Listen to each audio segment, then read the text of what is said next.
Muy buenos días, familia. Hoy iniciamos una nueva serie. Vamos a hablar de la segunda carta de Pablo a Timoteo, una carta escrita por Pablo en unas circunstancias difíciles, en la cárcel, abandonado por algunos de sus seguidores, sintiéndose solo, sin abogado.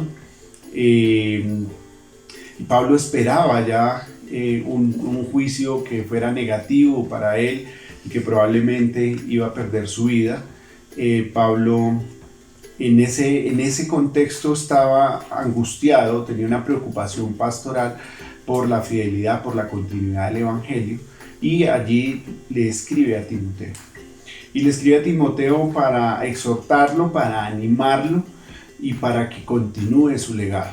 Pablo, dentro de la estructura de la carta, le escribe a Timoteo sobre el cuidado del Evangelio, sobre el prepararse para el sufrimiento que puede vivir por cuenta del Evangelio, y de hecho le pide que no se avergüence de él por estar en la cárcel y que se prepare para enfrentar esas dificultades que vivía la iglesia en ese momento de persecución. Del mismo modo, los grandes peligros que habían por esas falsas doctrinas al interior de esa iglesia en Éfeso, que ya en la primera carta habían sido como tratadas, pero que aquí se reiteran y se advierte ese cuidado, y le dice a Timoteo que debe contrarrestar esa perversidad humana. Y finalmente acentúa con un encargo solemne de llevar el Evangelio. Entonces aquí vemos un legado. Hay quienes hablan que este es un testamento espiritual y que es un testamento incluso para la iglesia. Entonces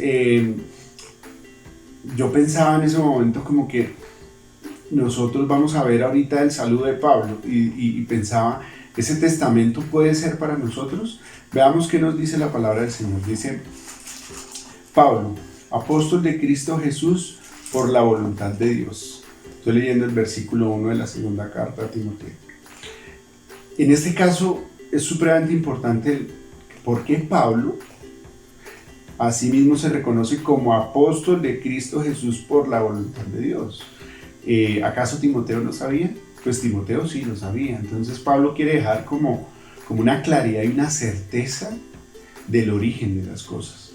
Y frente a esto se refiere seguramente a lo que vemos en el libro de los Hechos, en el capítulo 9, los versículos 4 al 16, donde en ese momento no Pablo, sino Saulo de Tarso iba rumbo a Damasco, pierde la vista, al Señor se le revela, va a Ananías, recupera la vista, y posteriormente en Hechos 26, del 16 al 18, el Señor le da una comisión a Pablo específicamente y ya cambia incluso su nombre, y de ahí en adelante se vuelve ese apóstol. Y es por la voluntad de Dios que eso sucede. Entonces no es de los hombres, es de Dios. Y seguidamente dice, este sería el origen, y seguidamente habla del propósito. ¿Y cuál es ese propósito? Dice, según la promesa de vida que tenemos en Cristo Jesús. Entonces es el llevar el Evangelio, esa comisión que el Señor le dio a Pablo. Y luego habla del destinatario de la carta. Dice: a mi querido hijo Timoteo. Esta relación tan filial, tan cercana. Por eso se habla de un padre a un hijo, de un legado, de una herencia. Y luego manifiesta el deseo que tiene Pablo, esa bendición hacia Timoteo, donde dice que Dios Padre y Cristo Jesús nuestro Señor te concedan gracia, misericordia, paz. Cuando vemos el contexto que acaba de mencionar, muchas de esas cosas de falsos profetas, de esa perversidad humana, etcétera, etcétera, eso parece sacado de la actualidad.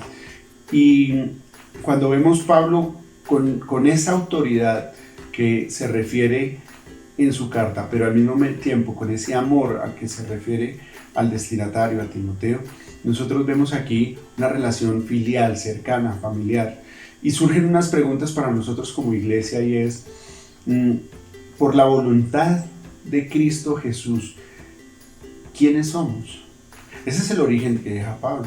Dice, esto viene por la voluntad de Cristo. Nosotros decimos, nosotros somos de esta misma familia.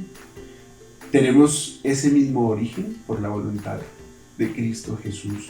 Tenemos ese propósito que es llevar la vida que tenemos en Cristo. Pablo, a punto de morir, estaba convencido, seguro, y no dudaba lo más mínimo que debía continuar con el Evangelio y con el legado. Del mismo modo nosotros decimos, nosotros somos ese Timoteo que puede recibir esa herencia porque somos parte de esa familia en Cristo. Entonces, queda esa invitación. Nos identificamos como parte de esa familia. ¿Quiénes somos por la voluntad de Dios? Espero que a lo largo de la semana continuemos en estos tiempos de Café con Jesús, conociendo más de la instrucción de Pablo para la iglesia. Un feliz día. Conéctate con la Confraciudad Salitre y síguenos en nuestras redes sociales.